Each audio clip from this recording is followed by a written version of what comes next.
Hello viewers, कैसे हैं आप सब।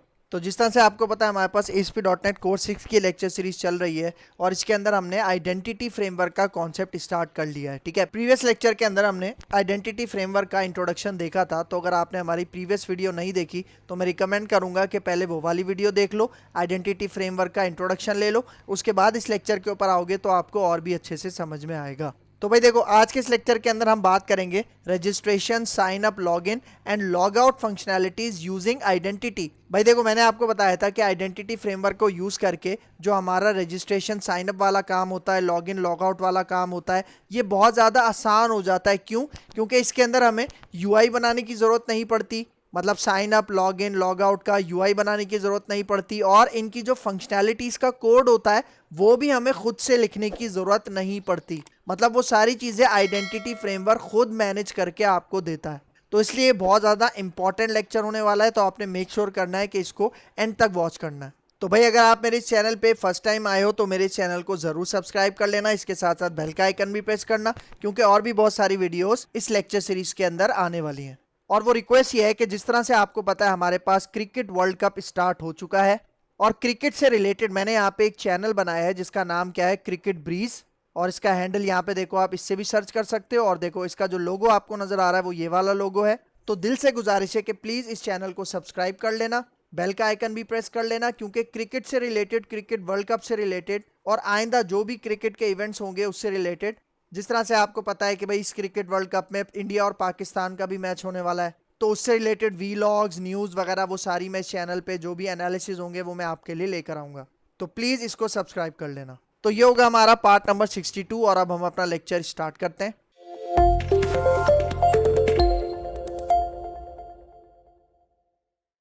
तो भाई देखो, आज के इस लेक्चर के अंदर हम प्रैक्टिकली काम करेंगे, क्योंकि प्रीवियस लेक्चर के अंदर मैंने आपको आइडेंटिटी फ्रेमवर्क का इंट्रोडक्शन बताया था। अब उसको प्रैक्टिकली इंप्लीमेंट करेंगे, और ये जो फीचर्स हैं sign up, log in, log out, इसको हम इंप्लीमेंट करेंगे आइडेंटिटी फ्रेमवर्क के थ्रू। कहाँ पे? अपनी ASP.NET कोर्स 6 एप्लीकेशन के अंदर। तो भाई देखो, इसके अंदर हम कुछ स्टेप्स को फॉलो करेंगे। ठीक है, हम कुछ स्टेप्स को फॉलो करके चलेंगे। तो सबसे पहले यहाँ पे आ जाओ, स्टेप नंबर 1 में आपको बता देता हूँ। ठीक है, तो देखो, सबसे पहले हमने क्या करना है, add identity to our project. हमें सबसे पहले क्या करना है, एक प्रोजेक्ट बनाना है .NET कोर्स 6 का, और वो MVC एप्लीकेशन होगी। ठीक है, और फिर उसके अंदर हम क्या करेंगे, आइडेंटिटी को ऐड करेंगे। ठीक है, तो सबसे पहले यहाँ पे आ जाओ। ठीक है, देखो मैंने अपना विजुअल स्टूडियो 2022 ओपन कर लिया है। ठीक है, तो सबसे पहले एक प्रोजेक्ट क्रिएट करते हैं। यहाँ पे देखो, क्रिएट अ न्यू प्रोजेक्ट पे क्लिक करते हैं। ठीक है, और यहाँ पे देखो मैं कौन सी एप्लीकेशन सिलेक्ट करूंगा, .NET कोर जो वेब ऐप है आपके पास, देखो आपको नजर आ रहा होगा MVC टेम्पलेट के साथ, इसको सिलेक्ट करना है, फिर नेक्स्ट करना है आपने, और फिर देखो इस एप्लीकेशन का नाम आपने यहाँ पे रखना है। ठीक है, तो मैं यहाँ पे देखो इसका नाम रखता हूँ ASP आइडेंटिटी ऐप। क्या नाम रख दिया मैंने इसका, ASP आइडेंटिटी ऐप। ठीक है, तो यहाँ पे आके हम नेक्स्ट करते हैं, और नेक्स्ट के बाद यहाँ पे देखो हम .NET 6 जो कि लॉन्ग टर्म सपोर्ट है उसको सिलेक्ट करना है। बाकी सारी चीज़ें एज इट इज़ रहने देना है आपने, और उसके बाद क्रिएट के ऊपर आपने क्लिक करना है। तो यहाँ पे देखो हमारी एप्लीकेशन क्रिएट हो चुकी है, आपको नजर आ रहा है, और ये MVC टेम्पलेट है, इसलिए यहाँ पे देखो मॉडल व्यू कंट्रोलर्स के फोल्डर यहाँ पे पहले से बने हुए हैं। तो अब हमें सबसे पहले क्या करना है, अपनी इस एप्लीकेशन के अंदर आइडेंटिटी फ्रेमवर्क को ऐड करना है। किस तरह से? देखो आपने यहाँ पे राइट क्लिक करना है, राइट क्लिक करने के बाद यहाँ पे देखो आपने जाना है ऐड पे, और ऐड के बाद आपने यहाँ पे जाना है, देखो third option, new scaffold item. ठीक है, आपने इसके ऊपर क्लिक करना है, और फिर यहाँ पे देखो लेफ्ट साइड पे आपको यहाँ पे नजर आ रहा होगा आइडेंटिटी। देख रहे हो, लेआउट के ठीक ऊपर आपको यहाँ पे नजर आ रहा होगा आइडेंटिटी, और यहाँ से आपने आइडेंटिटी सिलेक्ट करना है, और सिलेक्ट करने के बाद यहाँ पे देखो नीचे ऐड का बटन नजर आ रहा है, आपने ऐड के ऊपर क्लिक करना है। ठीक है, देखो यहाँ पे पैकेज इंस्टॉल हो रहा है, ये पैकेज बहुत ज़्यादा इंपॉर्टेंट है, तो ये इसको ऑटोमेटिक खुद से ही इंस्टॉल कर लेगा। ये स्कैफोल्डिंग हो जाए तब तक वेट करते हैं, उसके बाद आगे चलते हैं। तो भाई यहाँ पे देखो ऐड आइडेंटिटी का आपको एक डायलॉग बॉक्स नजर आ रहा होगा, और यहाँ पे देखो, देख रहे हो ये सारे फीचर्स हैं। मैंने आपको बताए थे कुछ फीचर्स, तो मैंने आपको बताए थे इंट्रोडक्शन के अंदर, लेकिन यहाँ पे देखो और भी बहुत सारे फीचर्स हैं जो आप आइडेंटिटी को यूज़ करके अपनी .NET कोर 6 एप्लीकेशन के अंदर इंप्लीमेंट कर सकते हो। जिस तरह यहाँ पे देखो आपको नजर आ रहा होगा, लॉग इन है, लॉग आउट है। ठीक है, फिर यहाँ पे देखो अकाउंट रजिस्टर है, फिर देखो रीसेट पासवर्ड है, और फिर इसी तरह यहाँ पे आ जाओ लेफ्ट साइड पे, देखो कंफर्म ईमेल चेंज है, देख रहे हो फॉरगेट पासवर्ड है, 2FA मतलब टू ऑथेंटिकेशन जो मैंने आपको बताई थी, 2 फैक्टर ऑथेंटिकेशन, जिसके अंदर हम SMS पे अपना कोई कोड सेंड करते हैं। देख रहे हो इन सबको ना आप एक दफ़ा गो थ्रू कर लो। देख रहे हो कंफर्मेशन, रीसेट पासवर्ड, देखो कितने सारे फीचर्स हैं जो कि हमें ये आइडेंटिटी प्रोवाइड करता है। तो आपको कौन कौन से फीचर्स चाहिए, आपने उनके ऊपर सिंपल चेक लगाना है। ठीक है, तो देखो मुझे आइडेंटिटी को ऐड करते वक्त कौन कौन से स्टेप्स को फॉलो करना है, तो जरा यहाँ पे आ जाओ। देखो आइडेंटिटी में ऐड कर रहा हूँ, लेकिन जब भी आप आइडेंटिटी अपने प्रोजेक्ट के अंदर ऐड करोगे तो उसके साथ साथ आपको यहाँ पे 4 काम करने हैं। क्या काम करना है, देखो सबसे पहले add layout page. Layout page मतलब जो हमारा मास्टर पेज होता है ना, layout dot C S HTML वाली फाइल होती है, उसको आपने यहाँ पे ऐड करना है।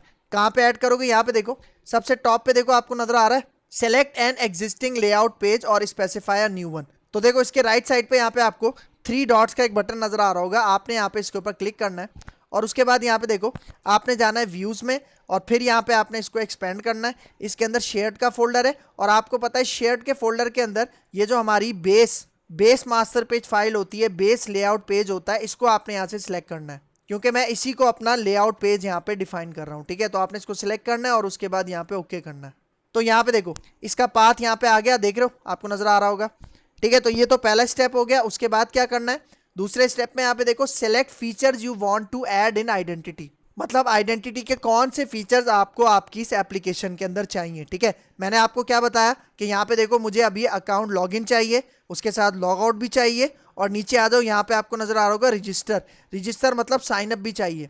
मतलब मुझे यहाँ पे अभी फिलहाल यहाँ पे जैसे ये 3 चीजें चाहिए। आप चाहो तो यहाँ पे सबको भी सिलेक्ट कर सकते हो या फिर आप चाहो तो कुछ यहाँ पे पर्टिकुलर भी सिलेक्शन कर सकते हो। ठीक है, बाकी चीजों को डिस्कस करेंगे आगे आने वाले लेक्चर्स के अंदर। ठीक है, फिर उसके बाद देखो थर्ड चीज क्या है, यहाँ पे देखो create a data context class which is use to communicate with our database. भाई देखो जाहिर बात है जब हम साइन अप करते हैं तो डेटा हमारा डेटाबेस में इंसर्ट होता है ना, और जब हम लॉगिन करते हैं तो डेटाबेस से ही उसके क्रेडेंशियल्स को मैच किया जाता है, चेक किया जाता है। तो ये सारा काम हम कैसे करते हैं, ये सारा काम हम करते हैं डेटा कंटेक्स्ट क्लास की मदद से। तो वो भी हमें बनानी है, वो भी हम कहाँ पे बनाएंगे, यहीं पे बनाएंगे। देखो आपको यहाँ पे नजर आ रहा है नीचे डेटा कंटेक्स्ट क्लास, ये रिक्वायर्ड है, ये लाजमी है। इसके राइट साइड पे आ जाओ, यहाँ पे देखो आपको प्लस का बटन नजर आ रहा होगा, आपने प्लस के बटन के ऊपर क्लिक करना है और यहाँ पे देखो ये इसका नाम बहुत बड़ा है, मैं इसका नाम छोटा सा रख देता हूँ। मैं यहाँ पे कहता हूँ एप्लीकेशन डीबी कंटेक्स्ट। ठीक है, मैं इसका नाम क्या रख रहा हूँ, अपनी डेटा कंटेक्स्ट क्लास का एप्लीकेशन डीबी कंटेक्स्ट मैंने इसका नाम रखा और यहाँ पे अब मैं ऐड के ऊपर क्लिक करता हूँ। ठीक है, और उसके बाद आ जाओ यूजर क्लास। भाई देखो ये भी इंपॉर्टेंट है, क्योंकि भाई देखो आपको पता है ना कि जब भी आप डीबी कंटेक्स्ट क्लास बनाते हो तो उसके साथ आपकी कोई ना कोई क्लास भी होती है जिसके अंदर प्रॉपर्टीज होती हैं जो कि आपके डेटाबेस में किसी टेबल को रिप्रेजेंट कर रही होती हैं। तो यूजर क्लास मुझे बनानी है। यूजर क्लास मतलब जब भी हम साइन अप करेंगे तो वो एक as a user sign up होता है ना, तो उससे रिलेटेड मुझे यहाँ पे क्लास भी बनानी है जो कि यूजर को क्या करेगी, आइडेंटिफाई करेगी, डिफाइन करेगी। तो यहाँ पे देखो आपने इसके राइट साइड पे आना है। ठीक है, प्लस के बटन के ऊपर क्लिक करना है और उसके बाद यहाँ पे आपने इसका नाम रखना है। ठीक है, मैं इसका नाम रख देता हूँ यहाँ पे एप्लीकेशन यूजर। ठीक है, मैं अपनी इस क्लास का नाम क्या रख रहा हूँ, एप्लीकेशन यूजर। यहाँ पे आके ऐड के ऊपर क्लिक करते हैं। ठीक है, तो ये चौथा स्टेप था। ठीक है, यहाँ पे देखो ये चौथा स्टेप क्या था, क्रिएट अ यूजर क्लास। तो जब भी आप आइडेंटिटी को अपने ASP.NET कोर प्रोजेक्ट के अंदर ऐड करोगे तो ये 4 काम आपने लाजमी करने हैं। मास्टर पेज डिफाइन करना है, फीचर सेलेक्ट करने हैं, डेटा कंटेक्स्ट क्लास बनाना है, उसका नाम रखना है और फिर यूजर क्लास बनानी है। मैंने अपनी यूजर क्लास का नाम क्या रखा, एप्लीकेशन यूजर। ठीक है, तो ये चारों चीजें आपने जब प्रोवाइड कर दी उसके बाद आपने यहाँ पे क्या करना है, ऐड के ऊपर क्लिक करना है। ठीक है, ऐड के ऊपर क्लिक करना है। जब तक ये सारी चीजें इंस्टॉल करेगा, जो जो फीचर्स आपने यहाँ पे ऐड किए हैं, तो हम थोड़ा सा वेट करते हैं और उसके बाद आते हैं इसके ऊपर। तो यहाँ पे देखो जैसे हमने आइडेंटिटी को ऐड किया तो यहाँ पे देखो हमारे पास एक टेक्स्ट फाइल यहाँ पे शो हो रही है जिसके अंदर क्या लिखा है कि भाई यहाँ पे देखो ये जो आइडेंटिटी है वो आपके प्रोजेक्ट के अंदर ऐड कर दिया गया है। ठीक है, मजीद इन्फॉर्मेशन के लिए, सेटअप कॉन्फ़िगरेशन के लिए यहाँ पे देखो एक लिंक भी आपको दिया हुआ है। ठीक है, तो मैं इसको फिलहाल क्या करता हूँ, यहाँ से क्लोज कर देता हूँ। ठीक है, फिर यहाँ पे आ जाओ। अब यहाँ पे देखो लास्ट पॉइंट देखो क्या कह रहा है, after adding identity there is a folder called areas appears. मतलब देखो जब आप आइडेंटिटी को ऐड कर लोगे ना उसके बाद आपकी एप्लीकेशन के अंदर, आपके प्रोजेक्ट के अंदर एक फोल्डर आ जाता है जिसका क्या नाम है, एरियाज। ठीक है, तो ये फोल्डर कहाँ पे आता है, यहाँ पे देखो राइट साइड पे देखो हमारे सॉल्यूशन एक्सप्लोरर में, यहाँ पे देखो कंट्रोलर्स के ऊपर आपको नजर आ रहा है एरियाज। भाई देखो जब हमने अपनी .NET कोर एप्लीकेशन बनाई थी तो तब ये फोल्डर नहीं था। ये फोल्डर कब आएगा, जब आप आइडेंटिटी को ऐड कर लोगे। तो इस फोल्डर के अंदर क्या क्या चीजें होती हैं, जो भी चीजें होती हैं वो सारी आइडेंटिटी फ्रेमवर्क से रिलेटेड होती हैं। ठीक है, तो यहाँ पे देखो मैं इसको एक्सपेंड करता हूँ और देखो इसके अंदर एक और फोल्डर है आइडेंटिटी के नाम से, इसको भी मैं एक्सपेंड करता हूँ। तो अब देखो अब इसके अंदर 2 फोल्डर्स हैं आइडेंटिटी के फोल्डर के अंदर, एक है डेटा और दूसरा है पेजेस। सबसे पहले डेटा फोल्डर के बारे में बताता हूँ। तो यहाँ पे देखो इसके अंदर देखो पहली फाइल आपको नजर आ रही है, ये वही फाइल है जो हमने डेटा कंटेक्स्ट क्लास बनाई थी। जिसका हमने नाम क्या रखा था, एप्लीकेशन डीबी कंटेक्स्ट, और उसके बाद जो हमने यूजर क्लास बनाई थी। तो ये दोनों जो क्लासेस हैं वो हमारे देखो डेटा के फोल्डर के अंदर यहाँ पे मौजूद है। तो अगर मैं सबसे पहले आपको अपनी ये डीबी कंटेक्स्ट क्लास दिखाऊं, ठीक है, यहाँ पे ओपन करते हैं, तो ये देखो, ये आपको नजर आ रहा है, ये देखो, ये हमारी क्लास बनी हुई है जिसका हमने नाम क्या रखा था, एप्लीकेशन डीबी कंटेक्स्ट। और देखो ये क्लास कौन सी क्लास से इनहेरिट हो रहा है, यहाँ पे देखो आइडेंटिटी डीबी कंटेक्स्ट, ठीक है, ये आइडेंटिटी फ्रेमवर्क की एक क्लास है जो कि बिल्ट इन है। और इसके अंदर देखो जो हमने अपनी एप्लीकेशन यूजर वाली क्लास बनाई थी ना, वो यहाँ पे इसके अंदर इंप्लीमेंट हुई है। मतलब देखो ये आइडेंटिटी डीबी कंटेक्स्ट क्या है, एक जेनेरिक क्लास है जो कि आपकी एक यूजर क्लास के साथ मिलके काम करती है, देख रहे हो। तो ये पेरेंट क्लास है और इसकी चाइल्ड क्लास कौन सी हो गई, एप्लीकेशन डीबी कंटेक्स्ट। इसका मतलब आइडेंटिटी से रिलेटेड जितने भी फीचर्स हैं, जितनी भी चीजें हैं, वो सारी हमें इस क्लास के अंदर यहाँ पे मिलेंगी। क्योंकि भाई देखो ये वही क्लास है डीबी कंटेक्स्ट क्लास जो कि हमारे डेटाबेस के साथ कम्युनिकेट करेगी। देख रहे हो, आपको नजर आ रहा है यहाँ पे कंस्ट्रक्टर है, और फिर यहाँ पे देखो एक मेथड है जिसका नाम है ऑन मॉडल क्रिएटिंग। भाई देखो ये बहुत ज्यादा एक इंपॉर्टेंट मेथड है इस क्लास के अंदर, डीबी कंटेक्स्ट क्लास के अंदर। किस तरह से, यहाँ पे देखो, यहाँ पे कुछ कमेंट्स लिखे हुए हैं। अगर आप इन कमेंट्स को पढ़ोगे ना तो आपको खुद ही समझ में आ जाएगा कि ये जो मेथड है ये क्यों इंपॉर्टेंट है। देखो यहाँ पे क्या कह रहा है, for example you can rename the ASP.NET identity table name and more. मतलब अगर आपको अपने डेटाबेस के अंदर, टेबल के अंदर कुछ मॉडिफिकेशन करनी है तो वो मॉडिफिकेशन का जो कोड है वो आप इस मेथड के अंदर लिखोगे। देख रहे हो क्या कर रहा है, add your customization after calling base dot on model dot creating. मतलब देखो यहाँ पे कह रहा है कि जो भी आपको कस्टमाइजेशन करनी है अपने डेटाबेस टेबल्स के अंदर, कॉलम्स के अंदर, ठीक है, तो वो सारी चीजें आपको यहाँ पे डिफाइन करनी है। मतलब यहाँ पे ये जो लाइन ऐड हुई है ना, इसके बाद जो भी आपको मॉडिफिकेशन वाला काम करना है अपने डेटाबेस के अंदर, टेबल के अंदर, वो सारा काम आप यहाँ पे करोगे इस जगह पे, ठीक है। तो ये पॉइंट आपने यहाँ पे याद रखना है। मतलब जब मैं कुछ और कॉलम्स ऐड करूंगा ना, ठीक है, तो मैं उसकी जो कोडिंग है वो यहाँ पे आपको करके दिखाऊंगा। तो ये मेथड बहुत ज्यादा इंपॉर्टेंट है, इसको याद रखना, ठीक है। और फिर यहाँ पे आ जाओ, राइट साइड पे देखो आपको नजर आ रहा होगा एप्लीकेशन यूजर। मैं इसको ओपन करता हूँ, देखो अभी इसके अंदर कोई भी प्रॉपर्टीज नहीं है, लेकिन यहाँ पे देखो ये जो क्लास है ये कौन सी क्लास से इनहेरिट हो रही है, आइडेंटिटी यूजर। आइडेंटिटी यूजर क्या करता है, जो भी आपका यूजर होता है ना, यूजर को रिप्रेजेंट करने के लिए आइडेंटिटी के अंदर ये वाली क्लास बनाई गई है, ठीक है। तो यहाँ पे देखो ये दो चीजें आपके पास आ गई डेटा के अंदर, एक तो डीबी कंटेक्स्ट और फिर एप्लीकेशन यूजर। उसके बाद यहाँ पे देखो आइडेंटिटी के अंदर एक और फोल्डर था पेजेस। भाई देखो मैंने आपको बताया था ना कि जो भी आपका साइन अप होगा, लॉग इन होगा, लॉग आउट होगा, उसका जितना भी यूआई है वो भी आपको आपका आइडेंटिटी फ्रेमवर्क ऑटोमेटिक बना के देता है। मतलब आपको खुद से बनाने की जरूरत नहीं पड़ती।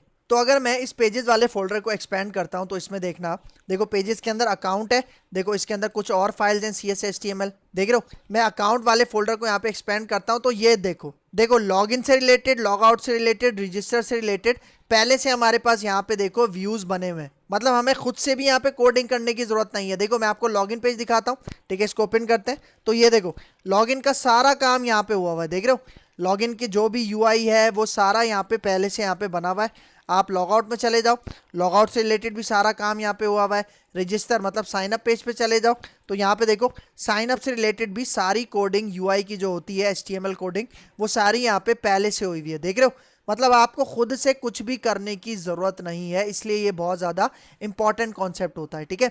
तो यहाँ पे आके मैं इन सबको एक दफ़ा क्लोज कर देता हूँ, ठीक है। ये जितने भी हमारे पास टैब्स खुले हुए हैं इन सबको मैं यहाँ पे फिलहाल यहाँ से क्लोज कर देता हूँ। इसको हम आगे जाके अभी यूज़ करेंगे, सही है, देख रहे हो। तो ये सारी चीज़ें यहाँ पे हमें एरियाज़ के फोल्डर के अंदर मिली हैं, देख रहे हो। और एरियाज़ का फोल्डर कब आया था, जब हमने यहाँ पे अपने आइडेंटिटी को ऐड किया था, देख रहे हो। तो भाई देखो अगर अब मैं यहाँ तक अपनी एप्लीकेशन आपको रन करके दिखाता हूँ और देखते हैं कि जो इसके यूआईज बने हैं, ठीक है, मतलब रजिस्टर पेज बना है, लॉगिन पेज बना है, वो किस तरह से हमारे पास यहाँ पे नजर आता है, ठीक है। तो यहाँ पे देखो मैं इसको एप्लीकेशन को रन करता हूँ और इसका रिजल्ट देखते हैं। तो भाई यहाँ पे देखो हमारी एप्लीकेशन रन हो चुकी है, लेकिन यहाँ पे देखो वही जो हमारे पास एक बेसिक पेज होता है वही हमारे पास यहाँ पे शो हो रहा है। मतलब यहाँ पे हमारे पास कहीं भी साइन अप पेज या लॉगिन पेज शो नहीं हो रहा, और हमें ये भी नहीं पता कि हम साइन अप और लॉगिन पेज पे कैसे जाएंगे। भाई देखो आपको यहाँ पे राइट साइड पे नजर आ रही है जो नैव बार है पूरी, जहाँ पे होम, प्राइवेसी और आपको यहाँ पे हमारी एप्लीकेशन का नाम नजर आ रहा होगा। इसके राइट साइड पे ना हमें यहाँ पे लॉगिन और रजिस्टर के लिंक मिलते हैं, जिनके ऊपर क्लिक करके हम क्या करते हैं, अपने लॉगिन और रजिस्टर पेज के ऊपर आ जाते हैं। लेकिन वो लिंक्स अभी यहाँ पे मौजूद नहीं है, ठीक है। तो उन लिंक्स को अब हमें यहाँ पे ऐड करना पड़ेगा, ठीक है। तो यहाँ पे आ जाओ, मैं अपनी एप्लीकेशन को स्टॉप करता हूँ और फिर यहाँ पे देखो जो हमारे पास स्टेप नंबर 2 है, स्टेप 1 तो हो गया। स्टेप नंबर 2 के अंदर हमें क्या करना है, यहाँ पे देखो add register login links in the nav bar. मतलब जो नैव बार थी उसके अंदर हमें क्या करना है, रजिस्टर और लॉगिन के वो जो लिंक्स होते हैं वो ऐड करने हैं, ताकि हम उन पेजेस के ऊपर नेविगेट हो सकें। ठीक है, तो भाई देखो वो जो लिंक्स हैं रजिस्टर और लॉगिन के, वो हमारे नैव बार में आएंगे कैसे। भाई यहाँ पे देखो मैं आपको करके दिखाता हूँ। यहाँ पे देखो हमें चलना है, यहाँ पे देखो व्यूज के फोल्डर के अंदर, शेयर्ड के फोल्डर के अंदर, इसके अंदर जो हमारी मास्टर पेज वाली फाइल है ना, जिसका क्या नाम है layout.cshtml, आपने इसके अंदर आना है।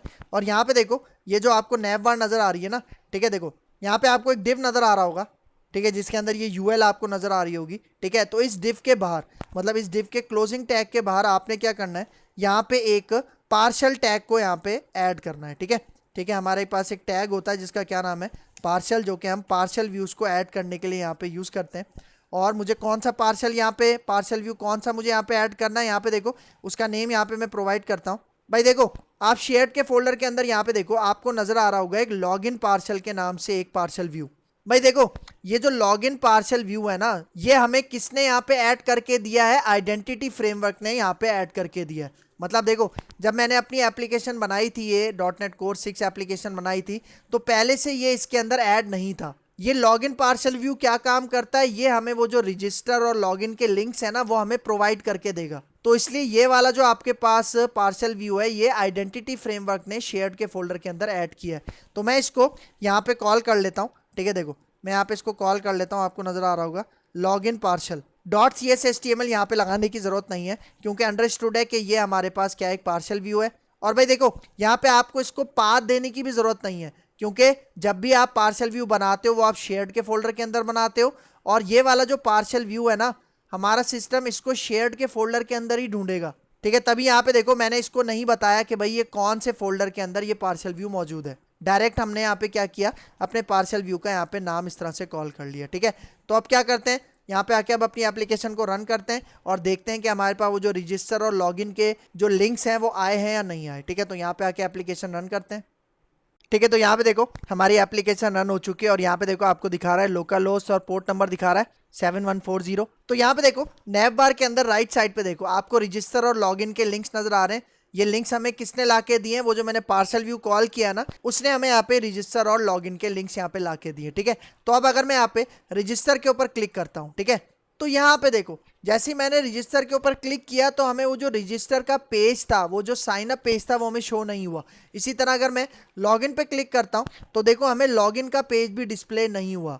लेकिन अगर आप यूआरएल देखो, यूआरएल में देख रहे हो किस तरह से हमारे पास यहाँ पे डेटा जनरेट हो रहा है। तो भाई देखो यहाँ पे हमारे पास रजिस्टर पे क्लिक करने के ऊपर ये रजिस्टर पेज शो क्यों नहीं हुआ, उसकी क्या वजह है। भाई देखो उसकी वजह ये है कि जो हमारी MVC एप्लीकेशन होती है ना, उसके अंदर रेजर पेजेस की जो फंक्शनैलिटी है वो बाय डिफॉल्ट ऐड नहीं होती। और ये जो आपके पास रजिस्टर और लॉगिन पेजेस हैं, ये बेसिकली रेजर पेजेस के साथ बने हुए हैं। तो हमें अपनी एप्लीकेशन के अंदर रेजर पेजेस की सपोर्ट ऐड करनी पड़ेगी, उसके बाद हमारे पास ये रजिस्टर और लॉगिन के पेजेस हमें नजर आएंगे। ठीक है, तो आपने यहाँ पे एक छोटी सी सेटिंग करनी है। वो कैसे करनी है, यहाँ पे देखो मैं इसको स्टॉप करता हूँ और मैं चलता हूँ। यहाँ पे देखो हमारी एप्लीकेशन के अंदर program.cs क्लास होती है, ठीक है, जिसके अंदर सारी हमारे पास यहाँ पे देखो रजिस्ट्रेशन हुई हुई है।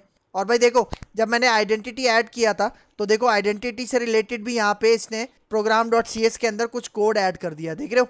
फिर मैं नीचे आता हूँ, यहाँ पे मुझे क्या करना है, देखो ये जो app.run है ना, इससे ठीक पहले यहाँ पे मुझे इसी ऐप को कॉल करना है, और इसके साथ यहाँ पे मुझे एक मेथड कॉल करना है जिसका नाम है मैप रेजर पेजेस। ठीक है, नजर आ रहा है। मतलब देखो यहाँ पे मैंने ये एक मेथड कॉल कर लिया, एक मिडिलवेयर ऐड कर दिया इस पाइपलाइन के अंदर, जिस पाइपलाइन के अंदर देखो और भी बहुत सारे मिडिलवेयर यहाँ पे ऐड हैं। इसका मतलब जब आप ये वाला मिडिलवेयर, ये वाला मेथड यहाँ पे ऐड करोगे ना, उसके बाद ही आपको वो जो रजिस्टर और लॉगिन के जो पेजेस हैं वो आपको नजर आएंगे, क्योंकि वो बेसिकली रेजर पेजेस हैं। तो अगर आप आइडेंटिटी के साथ उन यूआईज को देखना चाहते हो, विजिट करना चाहते हो, तो आपको ये वाला मेथड यहाँ पे लाजमी इस तरह से कॉल करना पड़ेगा। ठीक है, तो अब यहाँ पे आते हैं, अपनी एप्लीकेशन को दोबारा रन करते हैं और अब चेक करते हैं। तो यहाँ पे देखो हमारी एप्लीकेशन रन हो चुकी है, और देखो अब अगर मैं यहाँ पे रजिस्टर के ऊपर क्लिक करता हूँ तो आप रिजल्ट देखना। तो ये देखो रजिस्टर पेज आ गया, देख रहे हो इसका यूआई मैंने कुछ भी नहीं बनाया, कोई भी मैंने कोडिंग नहीं की, ये ऑटोमेटिक आइडेंटिटी की मदद से हमारे पास यहाँ पे आ रहा है। देख रहे हो मतलब रजिस्टर पेज है, साइन अप पेज है, यहाँ पे आप न्यू अकाउंट बना सकते हो। इसके अंदर देखो ईमेल की एक टेक्स्ट फील्ड है, पासवर्ड है, कंफर्म पासवर्ड है। आप चाहो तो इसके अंदर और भी टेक्स्ट फील्ड्स ऐड कर सकते हो, वो भी अभी मैं बताऊंगा आपको। और फिर यहाँ पे देखो राइट साइड पे कुछ टेक्स्ट आपको यहाँ पे नजर आ रहा है, देख रहे हो। और फिर अगर मैं यहाँ पे आ जाऊँ लॉगिन के ऊपर, ठीक है, लॉगिन का व्यू देखते हैं, ठीक है। तो यहाँ पे देखो जैसे ही लॉगिन पे क्लिक करोगे तो ये देखो ये लॉगिन पेज है, देख रहे हो, ईमेल है, पासवर्ड है, रिमेंबर मी है, और देखो नीचे मैंने बताया था फॉरगॉट पासवर्ड आ रहा है, register as a new user आ रहा है, रीसेंट ईमेल कंफर्मेशन आ रही है। ये रीसेंट ईमेल इन्फॉर्मेशन क्या है कि भाई देखो आपने देखा होगा जब भी आप साइन अप करते हो, लॉगिन करते हो, तो कंफर्मेशन के लिए आपको एक ईमेल सेंड की जाती है। वहां पे कोई कोड होता है या बटन होता है, आप उसके ऊपर क्लिक करते हो या वो कोड कॉपी पेस्ट करते हो, तो क्या होता है आप साइन अप हो जाते हो या लॉगिन हो जाते हो, ठीक है। तो वो फंक्शनैलिटी आइडेंटिटी भी हमें प्रोवाइड करता है। लेकिन भाई देखो बाकी की फंक्शनैलिटीज अभी काम नहीं करेंगी, क्योंकि अभी तक मैंने सिर्फ साइन अप वाला यहाँ पे फीचर ऐड किया था, लॉगिन वाला और लॉग आउट वाला। इसके अलावा जो जो आपको फीचर देखने को मिलेंगे वो अभी इसलिए काम नहीं करेंगे क्योंकि हमने उसको ऐड नहीं किया। यूआई में तो उसकी चीज़ें आपको देखने को मिल सकती हैं, लेकिन उसकी फंक्शनैलिटी जो बैकएंड की कोडिंग है वो आपको हो सकता है देखने को ना मिले, ठीक है। तो भाई देखो ये यूआई रजिस्टर वगैरह तो हमारे पास सारा आ चुका है। तो अगर मैं अपने स्टेप्स के ऊपर जाऊं, यहाँ पे आओ, ये देखो मैंने बताया था कि भाई रजिस्टर के लॉगिन के जो लिंक्स हैं वो आपने नैवबार में ऐड करने हैं, और वो हमने कैसे ऐड किया था, यहाँ पे देखो we have to call a login partial dot C S H T M L. मतलब ये एक लॉगिन पार्शल का हमारे पास पार्शल व्यू है जो कि हमें रजिस्टर और लॉगिन के लिंक्स प्रोवाइड करके देता है। ये कहाँ पे मौजूद थे, ये हमारे पास शेयर्ड के फोल्डर के अंदर मौजूद था। तो हमने क्या किया था, यहाँ पे देखो जो हमारा लेआउट पेज था, जो layout dot C S H T M L था, उसके अंदर हमने पार्शल टैग को कॉल किया था, और उस पार्शल टैग के अंदर हमने नेम के एट्रीब्यूट के अंदर ये वाला जो पार्शल व्यू था उसको ऐड कर दिया था। इससे क्या हुआ था कि जो हमारा रजिस्टर और लॉगिन के लिंक्स हैं वो हमें हमारे नैव बार के अंदर डिस्प्ले हो गए थे, ठीक है। तो एक ये पॉइंट है। फिर आ जाओ नेक्स्ट पॉइंट, यहाँ पे देखो बता रहा है ये जो लॉगिन पार्शल का व्यू है, ये पार्शल व्यू कहाँ पे मौजूद है, देखो is located in views slash shared folder and that is added by identity. मतलब देखो ये लॉगिन पार्शल जो व्यू था जो हमें लिंक्स जनरेट करके दे रहा था, ये हमने नहीं बनाया, ये आइडेंटिटी फ्रेमवर्क ने बनाया, और इसको कहाँ पे रख दिया, शेयर्ड के फोल्डर के अंदर रख दिया। ये शेयर्ड का फोल्डर वही है जहाँ पे हमारी layout dot C S H T M L मतलब जो मास्टर पेज वाली फाइल है वो भी इसी फोल्डर के अंदर मौजूद है, ठीक है। तो ये हो गया हमारा स्टेप नंबर 2, ठीक है। अब आगे आ जाओ, अब बात करते हैं स्टेप नंबर 3 की। अब देखो यहाँ पे क्या कह रहा है, ऐड सम प्रॉपर्टीज इन एप्लीकेशन यूजर क्लास। भाई देखो हमने एक डीबी कंटेक्स्ट क्लास बनाई थी और उसके साथ साथ एक एप्लीकेशन यूजर क्लास भी बनाई थी। तो भाई अब जरा यहाँ पे देखो, मैं चलता हूँ अपने साइन अप के पेज पे, मतलब रजिस्टर के पेज पे। भाई यहाँ पे देखो, यहाँ पे बाय डिफॉल्ट आपको ईमेल की टेक्स्ट फील्ड मिलेगी, पासवर्ड और कंफर्म पासवर्ड की टेक्स्ट फील्ड मिलेंगी। लेकिन भाई आपने अक्सर देखा होगा साइन अप पेज के अंदर कुछ और फील्ड्स भी होती हैं। जिस तरह भाई मैं चाह रहा हूँ मुझे इस साइन अप फॉर्म के अंदर फर्स्ट नेम की फील्ड भी चाहिए, ठीक है, ईमेल से पहले फर्स्ट नेम भी चाहिए और लास्ट नेम भी चाहिए। इसका मतलब जब मैं रजिस्टर करूंगा तो मुझे यूजर का फर्स्ट नेम भी चाहिए, लास्ट नेम भी चाहिए, और अगर आप चाहो कोई और फील्ड भी चाहो तो ऐड कर सकते हो। तो उन फील्ड्स को ऐड करने के लिए, जिस तरह मैंने बताया मैं फर्स्ट नेम और लास्ट नेम को ऐड करूंगा, उन फील्ड्स को ऐड करने के लिए यहाँ पे क्या बता रहा है कि आपको क्या करना पड़ेगा, कुछ प्रॉपर्टीज अपनी एप्लीकेशन यूजर क्लास के अंदर ऐड करनी पड़ेंगी, ठीक है। तो ये इंपॉर्टेंट पॉइंट है। तो यहाँ पे आ जाओ, मैं यहाँ पे आके अपनी एप्लीकेशन को स्टॉप करता हूँ, ठीक है। और अब हम यहाँ पे चलते हैं, ये जो एरियाज का फोल्डर था जिसके अंदर आइडेंटिटी था, आइडेंटिटी के अंदर डेटा था, इसके अंदर यहाँ पे देखो आपको नजर आ रहा है एप्लीकेशन यूजर। मैं इसको ओपन करता हूँ और इसके अंदर यहाँ पे देखो मैं कुछ प्रॉपर्टीज डिफाइन करता हूँ, ठीक है।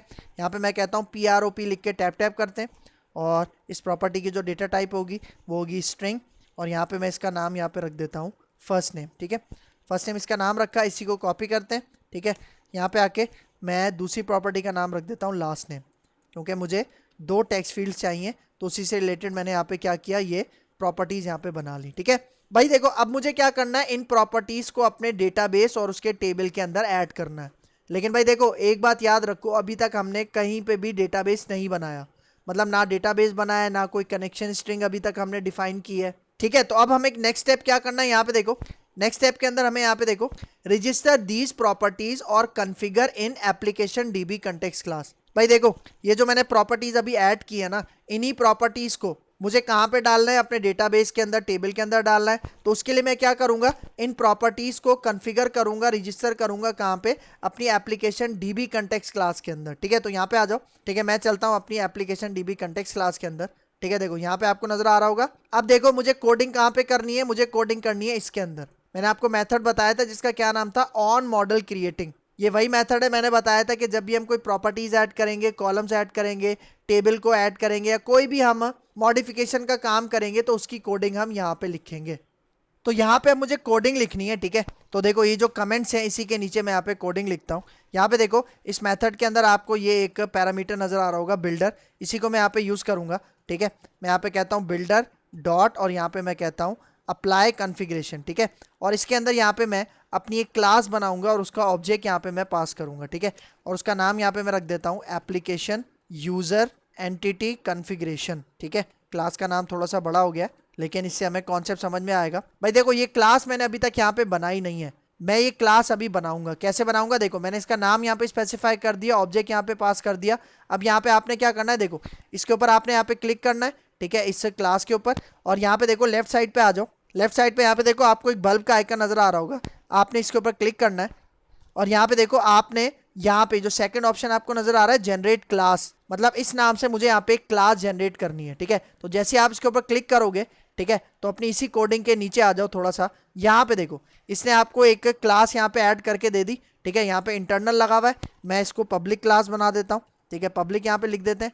और यहाँ पे एक चीज नोटिस करो, ये हमारी क्लास है जिसको मैंने यहाँ पे ऐड किया है, ठीक है। और ये वाली जो क्लास है ये चाइल्ड क्लास है, इसका पेरेंट कौन है, इसका पेरेंट है आपके पास बेसिकली यहाँ पे देखो एक इंटरफेस है जो कि हमारी इस क्लास का पेरेंट इंटरफेस है, ठीक है। और देखो इसका नाम क्या है, आई एंटिटी टाइप कॉन्फ़िगरेशन। एंटिटी मतलब जो हमारा ये यूजर है उसके अंदर अगर हमें कोई कॉन्फ़िगरेशन वगैरह करनी है, चेंजिंग करनी है, कस्टमाइजेशन करनी है, तो उसके लिए हम यहाँ पे ये वाला इंटरफेस यूज करते हैं। और भाई देखो यहाँ पे ऑब्जेक्ट लिखा हुआ है ना इसके एंगल ब्रैकेट के अंदर, यहाँ पे मैं अपनी वो जो एप्लीकेशन यूजर वाली क्लास थी ना उसका यहाँ पे मैं यहाँ पे डाल दूंगा, ठीक है। यहाँ पे देखो एप्लीकेशन यूजर, इसका यहाँ पे जो एड्रेस है यहाँ पे मैंने इस तरह से इसको डाल दिया, ठीक है। लेकिन भाई देखो यहाँ पे अभी एरर आ रहा है। एरर पता है क्यों आ रहा है, क्योंकि भाई देखो ये एक इंटरफेस है ना आई एंटिटी टाइप कॉन्फ़िगरेशन, इस इंटरफेस के अंदर कुछ मेथड्स हैं जो कि एब्स्ट्रैक्ट मेथड्स होते हैं, आपको पता है। और यहाँ पे देखो ये वाली जो क्लास है वो इस इंटरफेस को इंप्लीमेंट कर रही है, तो इसका मतलब इस इंटरफेस के अंदर जो भी मेथड है उसको ये वाली क्लास क्या करेगी, इंप्लीमेंट करेगी। तो इंप्लीमेंट करने के लिए सबसे आसान तरीका क्या है, आप इसके ऊपर क्लिक करो, ठीक है, जो आपको इंटरफेस नजर आ रहा है आपने इसके ऊपर क्लिक करना है। और यहाँ पे देखो भले आप लेफ्ट साइड पे भी आ जाओ या इसके ऊपर जब आप क्लिक करोगे, क्लिक करने के बाद यहाँ पे देखो लेफ्ट साइड पे आ जाओ, यहाँ पे आपको बल्ब नजर आ रहा है, बल्ब के आइकन पे आपने क्लिक करना है। और यहाँ पे देखो पहला ऑप्शन क्या है, इंप्लीमेंट इंटरफेस, ठीक है। देखो जैसे आप इसके ऊपर क्लिक करोगे यहाँ पे देखो एक मेथड यहाँ पे ऑटोमेटिक ऐड हो जाएगा, देखो जिसका क्या नाम है कॉन्फ़िगर, नजर आ रहा है आपको। तो भाई देखो अब इस मेथड के अंदर वो जो मैंने दो प्रॉपर्टीज बनाई थी ना, कहाँ पे, यहाँ पे देखो ये जो मैंने दो प्रॉपर्टीज बनाई थी जिसको मुझे अपने डेटाबेस के अंदर टेबल के अंदर ऐड करना है, तो उसको मैं यहाँ पे रजिस्टर करूंगा, ठीक है। तो देखो इसके अंदर ये जो लाइन आ रही है इसको आप हटा दो, ठीक है। उसके बाद क्या करेंगे हम, यहाँ पे देखो यहाँ पे आपको नजर आ रहा है जो मेथड है इसके अंदर एक पैरामीटर है जिसका क्या नाम है बिल्डर, इसी को मैं यूज करूंगा, ठीक है। बिल्डर डॉट और इसके साथ मैं यहाँ पे कहता हूँ प्रॉपर्टी, और प्रॉपर्टी के अंदर यहाँ पे देखो मैं इसको इस तरह से स्पेसिफाई करूंगा, मैं यहाँ पे कहता हूँ एक्स डॉट फर्स्ट नेम, ठीक है। ये जो फर्स्ट नेम मैंने बनाया था, और यहाँ पे देखो इसकी मैं मैक्सिमम लेंथ भी यहाँ पे रखूंगा, ठीक है। यहाँ पे देखो मैं यहाँ पे कह रहा हूँ हैज़ मैक्स लेंथ, और इसके अंदर मैं कहता हूँ 255। भाई देखो जिस तरह आप डेटाबेस टेबल के अंदर कॉलम बनाते हो ना तो उसके अंदर कैरेक्टर्स की आप कोई लिमिट रखते हो, तो यहाँ पे देखो मैंने इसकी मैक्सिमम लेंथ क्या रख दी, 255, किसकी, फर्स्ट नेम की। तो यहाँ पे आके मैं इसी लाइन को कॉपी करता हूँ, कॉपी करने के बाद नीचे पेस्ट करता हूँ, और जो हमारी दूसरी प्रॉपर्टी थी उसका मैंने नाम यहाँ पे क्या रखा था, लास्ट नेम, ठीक है। तो इस तरह से यहाँ पे देखो ये जो दोनों प्रॉपर्टीज थी मैंने उसको अपने डेटाबेस टेबल के अंदर यहाँ पे कॉन्फ़िगर करना है, तो मैंने उसको यहाँ पे इस तरह से कॉन्फ़िगर मेथड के अंदर रखा, क्योंकि कॉन्फ़िगरेशन के लिए आपको यहाँ पे इसी तरह से काम करना पड़ेगा, ठीक है। जिस तरह से यहाँ पे मैंने काम किया, एक अलग से क्लास बनाई और फिर उस क्लास को यहाँ पे रजिस्टर किया, देख रहे हो, उसको ऑब्जेक्ट मैंने यहाँ पे रजिस्टर कर दिया, कहाँ पे, ऑन मॉडल क्रिएटिंग, क्योंकि मैंने बताया था ना कि यही जो मेथड है इसी के अंदर यहाँ पे आपने सारी कॉन्फ़िगरेशन करनी है। इसका मतलब जब हम आगे जाके अपने डेटाबेस के साथ कनेक्शन करेंगे, माइग्रेशन को रन करेंगे, डेटाबेस को अपडेट करेंगे, तो ये जो भी मैंने यहाँ पे कॉन्फ़िगरेशन यहाँ पे सेट की है, कस्टमाइजेशन की है, इस मेथड की मदद से यहाँ पे ये वाला जो डेटा है वो यहाँ पे आके हमारे पास क्या हो जाएगा, इंप्लीमेंट हो जाएगा, ठीक है। तो ये स्टेप हमारा यहाँ पे क्या हो चुका है, कंप्लीट हो चुका है, ठीक है। तो अब चलते हैं नेक्स्ट स्टेप की तरफ, ठीक है। यहाँ पे देखो ये काम हो गया स्टेप नंबर 3 का। अब आ जाओ स्टेप नंबर 4 पे। स्टेप नंबर 4 के अंदर हमने क्या करना है, यहाँ पे देखो now add connection string inside app settings dot JSON, मतलब अब हमें क्या करना है, डेटाबेस के साथ कनेक्शन मेंटेन करना है, तो उसके लिए हमने कनेक्शन स्ट्रिंग बनानी है कहाँ पे, ऐप सेटिंग्स डॉट जेसन के अंदर। ठीक है, तो यहाँ पे आ जाओ। ठीक है, देखो मैं इसको क्लोज करता हूँ। ठीक है, नीचे आ जाओ, यहाँ पे देखो ऐप सेटिंग्स वाली जो फाइल है वो ढूंढो। यहाँ पे देखो आपको नजर आ रहा है ऐप सेटिंग्स, इसको मैं ओपन करता हूँ। और भाई देखो इसके अंदर देखो आइडेंटिटी ने खुद से भी यहाँ पे कनेक्शन स्ट्रिंग ऐड की हुई है, लेकिन इसके अंदर जो डेटा है वो हमें चेंज करना है। भाई यहाँ पे देखो, यहाँ पे अभी जो सर्वर है वो लोकल डीबी है। आप चाहो तो लोकल डीबी में भी बना सकते हो। मतलब यहाँ पे जो हमारे पास सर्वर आता है ना, व्यू में चलते हैं, यहाँ पे देखो सर्वर एक्सप्लोरर जो आता है जिसके अंदर हम अपना लोकल डीबी बनाते हैं। आप चाहो तो यहाँ पे भी डेटाबेस बना सकते हो, लेकिन मैं यहाँ पे क्या कर रहा हूँ, मेरे पास SQL server management studio install है मेरे लैपटॉप के अंदर, तो मैं उसका जो हमारे पास सर्वर नेम होता है वो यहाँ पे मैं स्पेसिफाई करूंगा। ठीक है, तो यहाँ पे आ जाओ। तो यहाँ पे देखो मैंने अपना SQL server management studio open कर लिया है, और यहाँ पे देखो आपको नजर आ रहा है सर्वर नेम। ठीक है, इस सर्वर नेम यहाँ से मैं इसको कॉपी करता हूँ, और कॉपी करने के बाद हम यहाँ पे चलते हैं। देखो ये जो आपको नजर आ रहा है ये वाला जो डेटा है, ठीक है, इज इक्वल टू के बाद और सेमीकोलन के बीच में, ये मैं यहाँ से हटाता हूँ, और इसके अंदर मैं अपना सर्वर नेम पास कर देता हूँ। कौन सा, जो कि ये वाला है। और देखो जो डेटाबेस बनेगा उसका नाम क्या होगा, यहाँ पे देखो ASP आइडेंटिटी ऐप, मतलब हमारे डेटाबेस का नाम वही है जो मेरी एप्लीकेशन का नाम है। तो मतलब इस नाम से डेटाबेस बनेगा जब हम अपनी माइग्रेशन को रन करेंगे और डेटाबेस को अपडेट करेंगे। ठीक है, और उसके बाद देखो ट्रस्टेड कनेक्शन हमारे पास ट्रू है। ठीक है, सारी चीज़ें यहाँ पे आपने इसको एज इट इज़ ऐसे रहने देना है। डेटाबेस का नाम आप चाहो तो चेंज कर सकते हो, मैं इसका नाम ऐसे ही रहने देता हूँ। ठीक है, और अब अपनी इस फाइल को सेव करते हैं और आगे चलते हैं। ठीक है, अब आगे आ जाओ, यहाँ पे क्या करना है अब हमें। ठीक है, देखो कनेक्शन स्ट्रिंग हमने यहाँ पे सेट कर दी ऐप सेटिंग डॉट जेसन में। उसके बाद अब हमें यहाँ पे क्या करना है, देखो ऐड माइग्रेशन। ऐड माइग्रेशन से क्या होता है कि भाई वो जो भी हमारे पास टेबल वगैरह होता है उसकी जो भी डेफिनेशन होती है वो हमारे पास माइग्रेशन के अंदर सेटअप हो जाती है, और फिर जब हम अपने अपने डेटाबेस को अपडेट करते हैं तो हमारा डेटाबेस और टेबल जो भी चीज़ें होती हैं वो हमारे मैनेजमेंट स्टूडियो में, मतलब एसक्यूएल सर्वर मैनेजमेंट स्टूडियो के अंदर बन जाती हैं। ठीक है, तो माइग्रेशन को ऐड करते हैं किस तरह से, यहाँ पे आ जाओ। ठीक है, देखो मैं यहाँ पे चलता हूँ टूल्स पे। टूल्स पे हम चलते हैं, यहाँ पे आपको नजर आ रहा होगा न्यू गेट पैकेज मैनेजर, इसके अंदर हम चलते हैं पैकेज मैनेजर कंसोल के अंदर। ठीक है, देखो ये नीचे आ गई आपके पास विंडो। अब इसके अंदर सबसे पहले आपने क्या करना है, ऐड माइग्रेशन। ठीक है, ऐड हाइफन उसके बाद माइग्रेशन, और अपनी माइग्रेशन का नाम मैं यहाँ पे रख देता हूँ इनिशियल माइग्रेशन। ठीक है, आप नाम कुछ भी रख सकते हो, मैं इसका नाम क्या रख रहा हूँ, इनिशियल माइग्रेशन। ये हमें माइग्रेशन क्रिएट करके देगा। भाई देखो अगर किसी को कोड फर्स्ट अप्रोच के बारे में पता है, एंटिटी फ्रेमवर्क की जो कोड फर्स्ट अप्रोच होती है, अगर उसके बारे में आपको पता है तो आपको ये भी पता होगा कि माइग्रेशन क्या होती है और अपडेट डेटाबेस हम कैसे करते हैं। ठीक है, तो यहाँ पे आके अब मैं क्या करता हूँ, एंटर करता हूँ। ठीक है, और वेट करते हैं कि जब तक इसकी माइग्रेशन क्रिएट हो जाए।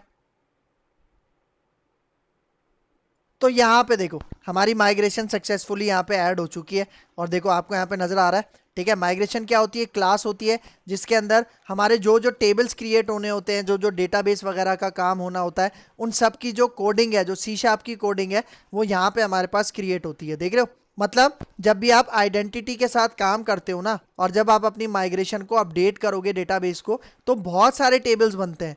मतलब आइडेंटिटी से रिलेटेड सिर्फ एक टेबल नहीं बनेगा, मतलब यूज़र वाला टेबल नहीं बनेगा, यूज़र के अलावा भी बहुत सारे टेबल बनते हैं। रोल से रिलेटेड टेबल्स बनते हैं, क्लेम से रिलेटेड टेबल्स बनते हैं, और भी बहुत सारे मैं अभी आपको दिखाता हूँ। यहाँ पे देखो ये सबकी माइग्रेशन यहाँ पे आपको नजर आ रही होगी, देख रहे हो, ये सारा कोडिंग देख रहे हो, फर्स्ट नेम लास्ट नेम मैंने यहाँ पे ऐड किया था प्रॉपर्टी के अंदर, और उसके अलावा भी बाय डिफॉल्ट देखो बहुत सारे कॉलम्स हमारे पास यहाँ पे हमें यूज़र टेबल के अंदर मिलेंगे। और वो जो यूज़र टेबल होगा उसका नाम क्या होगा, यहाँ पे देखो ASP.NET यूजर्स, देख रहे हो ये सारे टेबल्स हैं, देख रहे हो बहुत सारे टेबल्स हैं। एक और टेबल है ASP.NET रोल्स क्लेम्स। ठीक है, नीचे आ जाओ, देख रहे हो और भी हैं यूज़र क्लेम्स, देख रहे हो बहुत सारे टेबल्स हैं जो हमारे यहाँ पे बनेंगे। देख रहे हो यूज़र लॉगिन्स है, लॉगिन प्रोवाइडर से रिलेटेड जो भी चीज़ें हैं वो हमारे पास यहाँ पे हैं। ठीक है, तो अब मुझे यहाँ पे क्या करना है, यहाँ पे आ जाओ, माइग्रेशन मैंने ऐड कर ली, अब इस माइग्रेशन को रन करना है। माइग्रेशन को रन करने के लिए हम क्या करते हैं, update database, update hyphen database की कमांड को रन करते हैं। क्योंकि देखो जब आप ऐड माइग्रेशन करते हो ना, तो यहाँ पे आपके डेटाबेस वगैरह और टेबल वगैरह नहीं बनेंगे। जो आपका एसक्यूएल सर्वर मैनेजमेंट स्टूडियो है उसके अंदर टेबल नहीं बनते जब आप ऐड माइग्रेशन करते हो। टेबल और डेटाबेस कब बनते हैं, जब आप अपडेट डेटाबेस करते हो। ठीक है, तो अब यहाँ पे आ जाओ, अब अपडेट डेटाबेस करते हैं। ठीक है, मैं अपनी ये कंसोल विंडो को ऊपर ले आता हूँ। ठीक है, और यहाँ पे देखो ये PM नजर आ रहा है पैकेज मैनेजर, इसके अंदर अब यहाँ पे मैं कमांड टाइप करता हूँ, देखो अपडेट और उसके बाद हाइफन और हाइफन के बाद डेटाबेस। ठीक है, तो अब यहाँ पे जैसे ही मैं एंटर करूंगा तो ये जो माइग्रेशन फाइल हमारे पास क्रिएट हुई थी ये एग्जीक्यूट हो जाएगी। ठीक है, तो यहाँ पे आके मैं एंटर करता हूँ और थोड़ा सा वेट करते हैं। ठीक है, देखो ये सारी एग्जीक्यूट हो रही है हमारी माइग्रेशन। ठीक है, जल्दी से हो जाता है, ज़्यादा टाइम नहीं लगता, विद इन 1 मिनट ये काम सारा हो जाता है। तो देखो यहाँ पे डन आ गया, इसका मतलब सक्सेसफुली हमारे पास माइग्रेशन रन हो चुकी है। ठीक है, तो अब डेटाबेस और टेबल्स कौन कौन से बने इसको चेक करने के लिए मैं आ जाता हूँ अपने एसक्यूएल सर्वर मैनेजमेंट स्टूडियो में। ठीक है, यहाँ पे आके मैं कनेक्ट करता हूँ, और कनेक्ट करने के बाद यहाँ पे देखो डेटाबेसेस का फोल्डर नजर आ रहा है, इसको मैं एक्सपेंड करता हूँ। तो यहाँ पे देखो आपको डेटाबेस नजर आ रहा है, एएसपी आइडेंटिटी ऐप, यही नाम हमने दिया था अपनी कनेक्शन स्ट्रिंग में। अगर मैं आपको अपनी कनेक्शन स्ट्रिंग दिखाऊं, ठीक है, यहाँ पे आ जाओ। ठीक है, ये देखो यहाँ पे आ जाओ, डेटाबेस में यही डेटाबेस का नाम था। तो देखो इसी नाम से हमारे पास डेटाबेस बन गया। ठीक है, इसको एक्सपेंड करते हैं और इसके अंदर टेबल्स देखते हैं कौन कौन से टेबल्स बन गए। तो ये देखो कितने सारे टेबल बने हैं, काउंट करो 1 2 3 4 5 6 7 8, तकरीबन 8 टेबल्स यहाँ पे बने हैं। और यहाँ पे देखो आपको नजर आ रहा है एएसपी नेट यूजर्स। ठीक है, इसके ऊपर मैं राइट क्लिक करता हूँ, इसको मैं सिलेक्ट करता हूँ, ये टेबल मैं आपको दिखा देता हूँ। ये देखो ये आपको टेबल नजर आ रहा है, अभी बिल्कुल खाली है। और देखो ये वही टेबल है जिसके अंदर मैंने फर्स्ट नेम और लास्ट नेम के वो जो प्रॉपर्टीज थी वो यहाँ पे इस तरह से ऐड की थी, देख रहे हो। और ये देखो कितने सारे कॉलम्स हैं बाय डिफॉल्ट, देख रहे हो। अगर आप यहाँ पे देखो, मैं स्क्रॉल करता हूँ, देखो ईमेल है, देख रहे हो कितने सारे बाय डिफॉल्ट यहाँ पे ऐड किए हैं। मतलब बहुत सारी फंक्शनैलिटीज यहाँ पे आइडेंटिटी हमें प्रोवाइड करके देता है, देख रहे हो। अभी तक हम लिमिटेड फीचर्स के साथ ही काम कर रहे हैं। ठीक है, तो आगे जाके जो इसके बाकी के फीचर्स है उसके साथ भी हम काम करेंगे। तो भाई देखो टेबल अभी तक खाली है क्योंकि अभी तक मैंने कहीं भी कोई भी डेटा रजिस्टर नहीं किया। तो यहाँ तक तो हमारे जो स्टेप था वो सक्सेसफुली यहाँ पे कंप्लीट हो चुका है। ठीक है, कौन सा स्टेप नंबर 4, जिसके अंदर हमने कनेक्शन स्ट्रिंग ऐड की, माइग्रेशन को ऐड किया और फिर उसके बाद माइग्रेशन को रन किया, कैसे, अपडेट डेटाबेस की मदद से। तो अब हम अपनी एप्लीकेशन को रन करते हैं और इसका रिजल्ट देखते हैं। ठीक है, तो यहाँ पे आके एप्लीकेशन को रन करते हैं। तो यहाँ पे देखो हमारी एप्लीकेशन रन हो चुकी है। ठीक है, और अब हम चलते हैं यहाँ पे रजिस्टर के पेज पे। तो यहाँ पे देखो रजिस्टर का पेज शो हो रहा है, लेकिन अभी आप एक चीज नोटिस करो, वो जो मैंने फर्स्ट नेम और लास्ट नेम के वो जो प्रॉपर्टीज बनाए थे और उसको टेबल डेटाबेस टेबल के अंदर ऐड किया था, उसकी टेक्स्ट फील्ड्स अभी तक यहाँ पे मौजूद नहीं है। तो मुझे यहाँ पे उन टेक्स्ट फील्ड्स को ऐड करना है, उसके बाद ही हम यहाँ पे क्या कर पाएंगे, सक्सेसफुली रजिस्टर कर पाएंगे। ठीक है, तो यहाँ पे आ जाओ।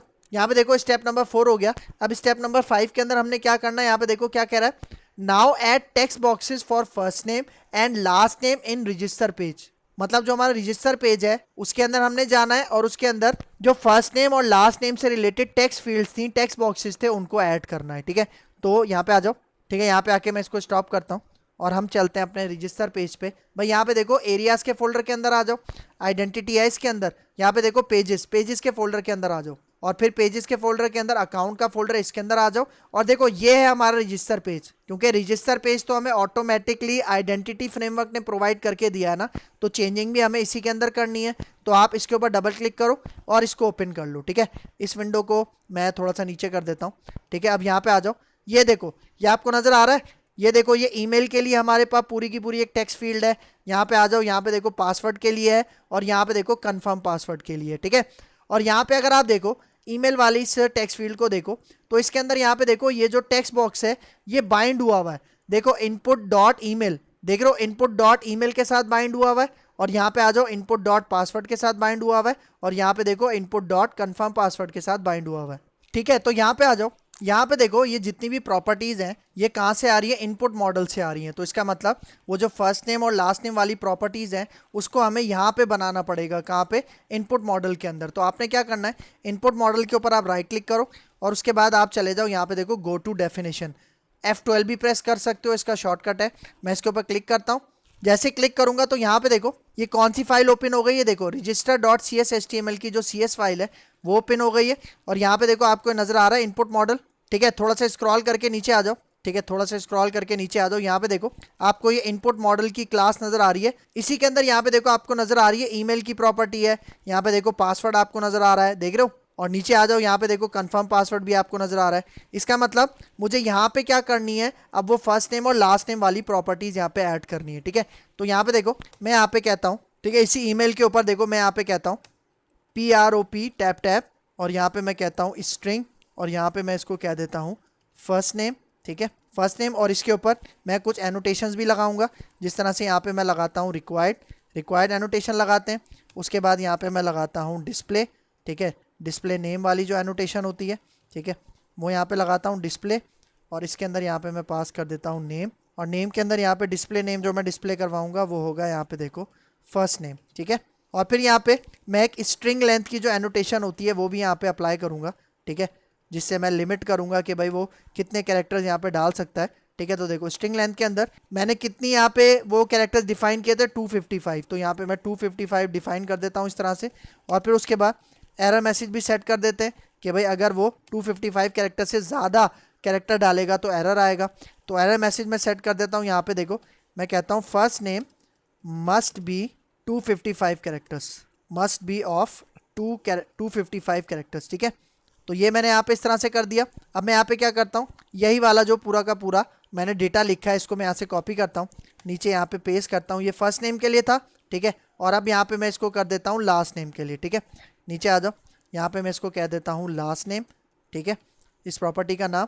और इसके अंदर जो डिस्प्ले नेम है, ठीक है, उसको भी मैं यहाँ से चेंज कर देता हूँ, मैं कह देता हूँ लास्ट नेम, ठीक हो गया। और इसके एरर मैसेज के अंदर भी यहाँ पे मैं इसको कह देता हूँ लास्ट नेम। तो ये वाला काम तो यहाँ पे मैंने कर लिया, ठीक है। अब मुझे क्या करना है, अब मुझे इसी को बाइंड करवाना है यहाँ पे, ठीक है। अपने रजिस्टर वाले इस व्यू में चलते हैं, ठीक है। तो यहाँ पे देखो ये जो आपको नजर आ रहा है ईमेल वाला पूरा का पूरा डिव है, इसको मैं यहाँ से कॉपी करता हूँ। कॉपी करने के बाद इसको मैं यहाँ पे टॉप पे इस तरह से यहाँ पे पेस्ट करता हूँ, ठीक है। और दोबारा पेस्ट करता हूँ इसको, क्योंकि मुझे फर्स्ट नेम और लास्ट नेम के लिए चाहिए। तो यहाँ पे देखो ये वाला अब है फर्स्ट नेम के लिए, तो यहाँ पे इनपुट डॉट ईमेल हटा के यहाँ पे मैं पास कर देता हूँ फर्स्ट नेम, ठीक है। फर्स्ट नेम आ गया। और इसी को अब मैं कॉपी करता हूँ, नीचे पेस्ट कर देता हूँ यहाँ पे लेबल के अंदर। और यहाँ पे देखो इस स्पैन टैग के अंदर भी यहाँ पे पेस्ट कर देते हैं। और यहाँ पे थोड़ा सा राइट करते हैं इसको स्क्रॉल, देखो ऑटो कंप्लीट के अंदर भी यूज़र नेम की जगह मैं यहाँ पे फर्स्ट नेम पास कर देता हूँ, ठीक है। और फिर नीचे आ जाओ, यहाँ पे देखो जो सेकंड हमारे पास डिव था इसके अंदर अब हमारे पास है लास्ट नेम।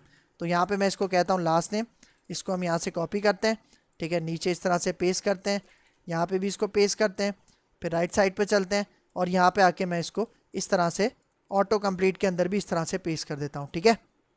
ठीक है, तो देखो फर्स्ट नेम और लास्ट नेम के टेक्स्ट बॉक्सेस मैंने यहाँ पे ऐड कर लिया इस तरह से और उनको बाइंड भी करवा लिया मॉडल प्रॉपर्टी के साथ। अच्छा, अब हमें क्या करना है, यहाँ पे देखो अब मैं चलता हूँ दोबारा, यहाँ पे देखो register dot C S H T M L, जहाँ पे हमारा इनपुट मॉडल था और इनपुट मॉडल के अंदर हमने ये दो प्रॉपर्टीज़ बनाई थी। अब इसी के अंदर थोड़ा सा स्क्रॉल करके आपने नीचे आना है, ठीक है, थोड़ा सा स्क्रॉल करके नीचे आना है। आपको यहाँ पे एक मेथड मिलेगा जिसका नाम है, यहाँ पे देखो आपको नजर आ रहा है ऑन पोस्ट असिंक। मतलब देखो जब भी हम अपना रजिस्टर फॉर्म सबमिट करेंगे ना, पोस्ट करेंगे, तो हमारे पास ये वाला जो मेथड है एग्जीक्यूट होगा, ठीक है। और इसके अंदर देखो आपको यहाँ पे नजर आ रहा है पहले यूजर क्रिएट हुआ और फिर देखो उस यूजर के अंदर जो भी ईमेल का टेक्स्ट बॉक्स था, पासवर्ड का टेक्स्ट बॉक्स था, उसके अंदर जो भी डेटा दिया वो यहाँ पे आया और उसके बाद देखो वो डेटा हमारे पास यहाँ पे क्रिएट हो गया, इंसर्ट हो गया। मतलब इस लाइन पे हमारा डेटा क्या हो रहा है, क्रिएट हो रहा है, इंसर्ट हो रहा है हमारे डेटाबेस के टेबल के अंदर। लेकिन मुझे यहाँ पे फर्स्ट नेम और लास्ट नेम का डेटा भी इंसर्ट करना है, तो उसके लिए मैं यहाँ पे क्या करूंगा, ये देखो ये जो यूजर वाली लाइन है ना, क्रिएट यूजर वाली लाइन है, इसके अंदर यहाँ पे देखो मैं कहता हूँ यूजर डॉट, और इसके अंदर यहाँ पे देखो वो जो हमारे पास फर्स्ट नेम था, फर्स्ट नेम, और इसके अंदर मैं कहता हूँ कि फर्स्ट नेम आपको कहाँ से मिलेगा, जो इनपुट हो रहा है उसके अंदर जो फर्स्ट नेम है, ठीक है, उसको आपने कहाँ पे डालना है, उसको डालना है यूजर डॉट फर्स्ट नेम में। मतलब जो फर्स्ट नेम का टेक्स्ट बॉक्स है ना, यहाँ से हमें डेटा मिलेगा और उसको मैं इस ऑब्जेक्ट के अंदर पास कर रहा हूँ, ठीक है। कौन से ऑब्जेक्ट के अंदर, यूजर के अंदर। फिर यही ऑब्जेक्ट देखो मैं यहाँ पे क्या करूंगा, यहाँ पे इस लाइन के अंदर इंसर्ट कर दूंगा अपने डेटाबेस के अंदर, टेबल के अंदर, ठीक है। तो ये हो गया फर्स्ट नेम के लिए। अब इसी को कॉपी करते हैं, नीचे पेस्ट करते हैं और फिर यहाँ पे कहता हूँ कि जो लास्ट नेम वाला जो टेक्स्ट बॉक्स है उसके अंदर से जो डेटा आएगा वो लास्ट नेम की प्रॉपर्टी के अंदर इस तरह से स्टोर होगा। तो मतलब अगर आप अपने रजिस्ट्रेशन फॉर्म के अंदर कोई भी चीज ऐड करते हो, कोई भी एक्स्ट्रा कोई टेक्स्ट फील्ड ऐड करते हो, तो आपको ये सारे काम करने पड़ेंगे लाजमी। लेकिन देखो ज्यादा कोडिंग नहीं है, ज्यादा कोडिंग तो हुई भी है यहाँ पे। तो जब आप कस्टमाइज करोगे, मॉडिफिकेशन करोगे, तब आपको यहाँ पे इस तरह से कुछ कोडिंग करनी पड़ेगी, ठीक है। तो अब हमारा सारा काम यहाँ पे सक्सेसफुली हो चुका है, ठीक है। तो अब इसको सेव करते हैं और सेव करने के बाद इसको चेक करते हैं, ठीक है। तो यहाँ पे आके मैं अपनी एप्लीकेशन को रन करता हूँ और देखते हैं कि हमारा यूजर जो है अब वो साइन अप होता है और लॉग इन होता है या नहीं है, ठीक है। तो यहाँ पे आके रन करते हैं। तो यहाँ पे देखो हमारी एप्लीकेशन रन हो चुकी है और अब हम चलते हैं यहाँ पे देखो रजिस्टर के ऊपर क्लिक करते हैं, लिंक के ऊपर। तो ये देखो ये आपको नजर आ रहा है फर्स्ट नेम लास्ट नेम जो हमने ऐड किया था और उसके साथ साथ ईमेल है, पासवर्ड है और कंफर्म पासवर्ड है, देख रहे हो। तो अब मैं यहाँ पे एक यूजर को रजिस्टर करवाता हूँ, ठीक है। फॉर एग्जांपल मैं अपना नाम डालता हूँ यहाँ पे आदिल, मैं यहाँ पे कहता हूँ मोहम्मद आदिल और यहाँ पे अपना सरनेम दे देता हूँ अंसारी और ईमेल यहाँ पे पास कर देता हूँ। फॉर एग्जांपल मैं कहता हूँ adil123@gmail.com, ठीक है। उसके बाद पासवर्ड डाल देता हूँ, यहाँ पे मैं कह देता हूँ आदिल आदिल का ए कैपिटल, आदिल 123 @। इसका मतलब पासवर्ड मैंने स्ट्रॉन्ग यहाँ पे बनाया, ठीक है। और फिर यहाँ पे मैं दोबारा कहता हूँ आदिल 123 @। सही है, तो अब मैं रजिस्टर करता हूँ, ठीक है। तो देखना जैसे ही रजिस्टर के ऊपर क्लिक करते हैं तो देखना क्या होगा। तो ये देखो जैसे ही मैंने रजिस्टर किया, यहाँ पे देखो हमारे पास एक रजिस्टर कंफर्मेशन का एक पेज यहाँ पे शो हो रहा है। लेकिन भाई देखो ये पेज पता है किस लिए होता है? जब भी आप लॉगिन करते हो ना, तो बाय डिफॉल्ट आइडेंटिटी क्या करता है कि आपको ईमेल कंफर्मेशन करवाता है, ठीक है। मतलब जब आप साइन अप करते हो तो जिस ईमेल से आप साइन अप करते हो तो उस ईमेल पे जाके आपको वहां पे कंफर्म करना पड़ता है। लेकिन भाई देखो अभी तक हमने ईमेल कंफर्मेशन का कोई भी काम यहाँ पे नहीं किया। तो मैं क्या करता हूँ, यहाँ पे देखो आपको एक लिंक नजर आ रहा है लास्ट वाला, click here to confirm your account. तो आप क्या करो, आपने सिंपल इसके ऊपर क्लिक करना है। जैसे ही आप क्लिक करोगे तो देखो यहाँ पे एक डमी मैसेज आ जाएगा, thank you for confirming your email. भाई देखो अभी तक हमने जेन्युइनली ईमेल को कंफर्म नहीं किया, अपनी ईमेल में जाके कंफर्म नहीं किया। ये यहाँ पे इसलिए हुआ है क्योंकि अभी तक मैंने ईमेल कंफर्म को कॉन्फ़िगर नहीं किया अपनी इस एप्लीकेशन के अंदर, ठीक है। लेकिन क्या हुआ, हमारा वो जो यूजर है वो रजिस्टर हो चुका है, वो साइन अप हो चुका है, ठीक है। तो अगर मैं यहाँ पे आपको लेके जाऊं अपने एसक्यूएल सर्वर मैनेजमेंट स्टूडियो में, ठीक है, यहाँ पे आके दोबारा मैं इस वाले टेबल को रन करता हूँ, सेलेक्ट करते हैं।